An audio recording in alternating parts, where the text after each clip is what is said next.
राजस्थान में अजमेर की एक कोर्ट ने हिंदू सेना की उस याचिका को सुनवाई के लिए स्वीकार कर लिया है, जिसमें दावा किया गया है कि ख्वाजा मोइनुद्दीन चिश्ती की दरगाह एक शिव मंदिर के ऊपर बनी है।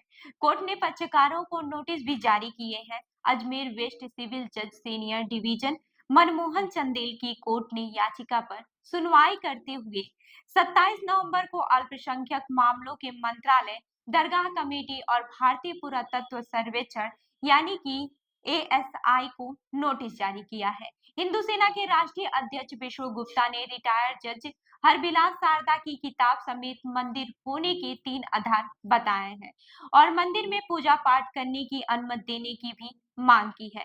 जब अजमेर दरगाह के प्रमुख उत्तराधिकारी और ख्वाजा मोइनुद्दीन चिश्ती के वंशज सैयद नसीरुद्दीन चिश्ती ने याचिका को सस्ती लोकप्रियता पाने का स्टंट बताया है। उन्होंने कहा कि ये लोग समाज और देश को गलत दिशा में ले जा रहे हैं। इस मामले में कोर्ट ने अगली सुनवाई के लिए 20 दिसंबर की तारीख दी है। अब ये भी जान लेते हैं कि क्या है वे दावे जिसके आधार पर ये याचिका दायर की गई है। विष्णु गुप्ता ने दरगाह में मंदिर होने के अपने दावे के पीछे 3 आधार बताए हैं। वो अपने पहले दावे के आधार के बारे में कहते हैं, अंग्रेजी शासनकाल में अजमेर नगर पालिका के कमिश्नर रहे हरबिलास शारदा ने 1911 में लिखी अपनी किताब में दरगाह के मंदिर पर बने होने का जिक्र किया है। हमने उनकी किताब को आधार बनाया है। दूसरे दावे के आधार के बारे में उन्होंने कहा कि हमने अपने स्तर पर शोध किया और किताब की जानकारी के आधार पर दरगाह में जाकर देखा है। दरगाह की संरचना हिंदू मंदिर को तोड़कर बनाई गई है। दरगाह की दीवारों और दरवाजों पर बनी नक्काशी हिंदू मंदिरों की याद दिलाती है। अपने दावे के तीसरे आधार के बारे में उन्होंने कहा कि अजमेर का हर एक शख्स जानता है और उसके पूर्वज भी बताते हैं कि वहां शिवलिंग होता था।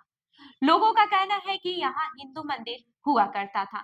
वहीं विष्णु गुप्ता कहते हैं कि दरगाहों में असल में संकट मोचन महादेव मंदिर था और हमने मांग की है कि दरगाह कि यदि कोई रजिस्ट्रेशन है तो उसे रद्द करते हुए इसे संकट मोचन महादेव मंदिर घोषित किया जाए। हमें वहां पूजा पाठ करने का अधिकार दिया जाए। विष्णु गुप्ता ने दावा किया है कि दरगाह में बने तहखाने को बंद किया हुआ है। सर्वे होगा तो सारी सच्चाई सामने आ जाएगी। वहीं विष्णु गुप्ता ने साल 2011 में हिंदू सेना की स्थापना की थी। ये संगठन हिंदुत्व के मुद्दे उठाने के लिए चर्चाओं में रहता है। वहीं विष्णु गुप्ता हिंदुओं से जुड़े मामले पर अपनी टिप्पणियों को लेकर पहले भी चर्चा में रह चुके हैं। बीते दिनों उन्होंने गृह मंत्री अमित शाह को पत्र लिखकर मुसलमानों के अल्पसंख्यक का दर्जा वापस लेने की मांग की थी। इससे पहले साल 2022 में उन्होंने पीएफआई संगठन पर प्रतिबंध लगाने की मांग की थी। अब ये भी जान लेते हैं कि दरगाह कमेटी ने इस पर क्या कुछ कहा है। कोर्ट ने दरगाह कमेटी को भी नोटिस जारी किया है। अजमेर दरगाह में बीते कुछ साल से दरगाह नाजिम की नियुक्ति नहीं हुई है, इसलिए दरगाह नाजिम का अतिरिक्त चार्ज अल्पसंख्यक मामलों के मंत्रालय के डिप्टी सेक्रेटरी मोहम्मद नदीम के पास है। मोहम्मद नदीम बीबीसी से कहते हैं, अभी हमारे पास कोर्ट का कोई नोटिस नहीं आया है। कोर्ट का नोटिस आने के बाद हम उसे एग्जामिन करेंगे और फिर कानूनी रूप से आगे की कार्यवाही करेंगे। अब उस किताब के बारे में भी जान लेते हैं जिसमें दावा का आधार बनाया गया है। अब उस किताब के बारे में अब उस किताब के बारे में भी जान लेते हैं जिसमें दावे करने का आधार बनाया गया है। विष्णु गुप्ता ने अपने दावे के पीछे विष्णु गुप्ता ने अपने दावे के पीछे हरबिलास शारदा की किताब को बड़ा आधार बनाया है। साल 1911 में हरबिलास शारदा ने अजमेर हिस्टोरिकल एंड डिस्क्रिप्टिव नाम से एक किताब लिखी थी। 206 पन्नों की इस किताब में कई टॉपिक शामिल हैं।